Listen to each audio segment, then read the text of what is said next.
আর কত আর কত আপনাদেরকে আর থাকতে দেওয়া হবে না। এই স্বৈরাচারকে, এই ফ্যাসিবাদকে এদের না সরাইলে বাংলাদেশ বলে যে আমার অপরাধ কি? আপনাদের অপরাধ হলো আপনারা লুট করছেন, গুম করছেন, খুন করছেন, বিদেশে টাকা পাচার করছেন, দুর্নীতি করছেন, ঘুষ খাইছেন। আর কত আর কত আপনাদেরকে আর থাকতে দেওয়া হবে না। এই দেশে কোনো মানুষের জীবনের নিশ্চয়তা নাই। পৃথিবীতে সব দিন 4-5 বছরের বাচ্চা শিশু ধর্ষিত হয়, স্বামীকে আটকায় রাখে, স্ত্রীর উপর দর্শন করে, মা বোনদের বাকি আছে। আমায় সকল শ্রেণী পেশার মানুষ সবাইকে আহ্বান জানাবো, এই স্বৈরাচারকে তাড়াতাড়ি বিদায় করেন। তারা মা বোনের ইজ্জত দিয়ে দেশে বাঁচতে পারবেন না। দলের মহাসচিব, আজকের এই অনুষ্ঠানে প্রধান অতিথি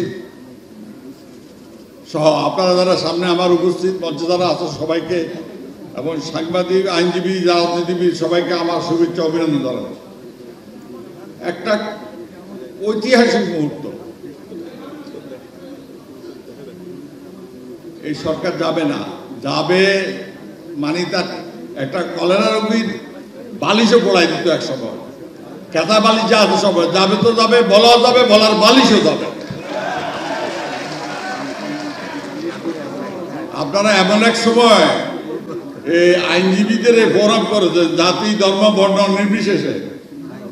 বাংলাদেশের শিক্ষক, ডাক্তার, ইঞ্জিনিয়ার, সাংবাদিক, কবি, শিল্পী, সাহিত্যিক, বুদ্ধিজীবী যারা আছে, শ্রমজীবী, পেশাজীবী, কর্মজীবী মানুষ সবাই আগামীকাল থেকে পত্রিকায় দেখবেন, সবাই আপনাদের মতো ঐক্যবদ্ধ হয়ে এই স্বৈরাচারকে বিদায় করার জন্য অভিযোগ করবেন।